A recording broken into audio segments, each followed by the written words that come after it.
Shalom, selamat pagi Bapak, Ibu, dan Saudara yang terkasih dalam Tuhan Yesus.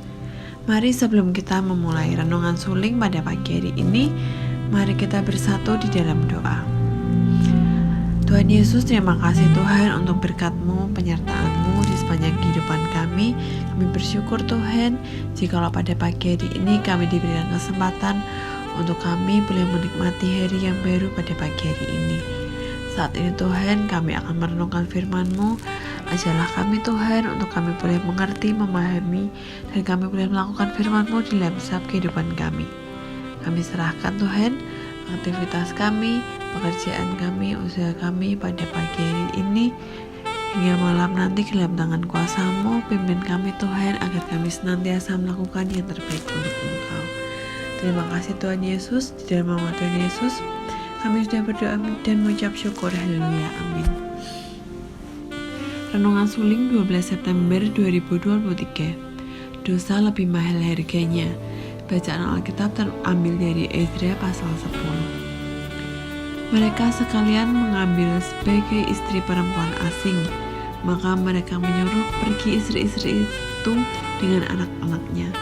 Ezra 10 ayat 44. Trotoar itu rata, tapi kadang trotoar itu terputus oleh jalan bersemen miring yang sengaja dibuat pemilik rumah untuk memudahkan kendaraannya keluar masuk ke jalan.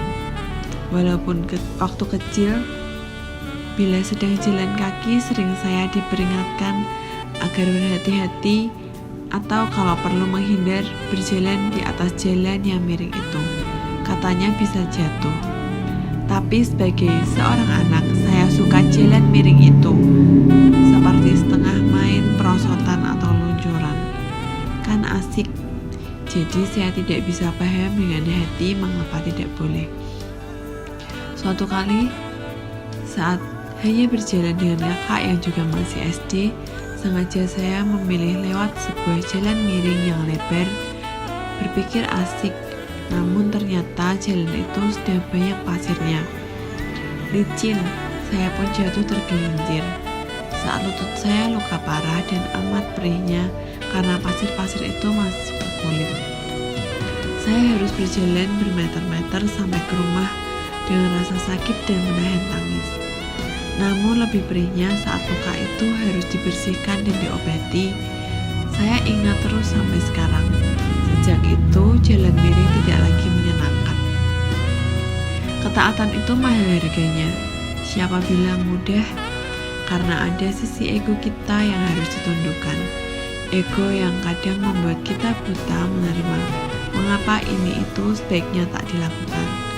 Tapi ternyata ketidaktaatan atau dosa lebih mahal harganya. Bila ditanya nats Alkitab mana yang paling menyedihkan bagi saya, salah satunya adalah nats di atas. Tiap kali membaca bagian ini saya sedih. Ezra yang dipakai Tuhan memimpin sebagian Israel kembali dari menjadi tawanan perang Babel dan membangun lagi negara. Melakukan lebih jauh dari itu. Ezra memulihkan kembali kerohanian Israel. Salah satunya dengan menyadarkan mereka akan dosa-dosa dan menariknya memimpin Israel melakukan tindakan nyata sesuai dengan apa yang seharusnya. Salah satu dosa Israel adalah kawin dengan perempuan non-Yahudi. Padahal Tuhan pernah memperingatkan, jangan sebab Tuhan yang Maha Tahu. Paham bahwa hal itu sangat potensial membawa mereka serong hati menyembah ilah lain. Maka bahwa menyatakan bertobat tapi tetap berkutat di hal yang sama adalah bohong. Mereka yang mau bertobat disuruh benar-benar mengusir istri-istri asingnya sekalian dengan anak-anak yang terlahir dari pernikahan campur itu. Saya tak bisa membayangkan mengusir pasangan apalagi anak. Mestinya sedih amat berat sekali. Jadi seperti itulah rupanya konsekuensi dosa. Saat dosa disadari, ia perlu ditindaklanjuti, dan tindakan real membersihkan benar dosa kita dan menjauhkan diri dari dosa tersebut. Ternyata ada pengorbanan dan kesakitan juga yang mestinya dirasakan. Seperti lutut saya yang demikian perihnya saat harus dibersihkan. Maka lebih baik susah di awal, menghindari dosa daripada terluka-luka dalam proses pemulihannya. Taat tidak mudah dan mahal harganya, tapi ternyata ketidaktaatan dan dosa jauh lebih mahal bayarannya.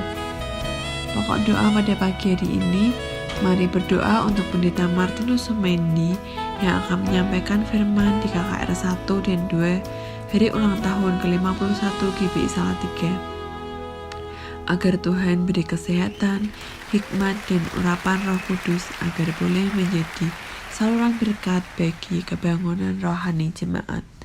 Sekian renungan suling pada pagi hari ini. Tuhan Yesus memberkati.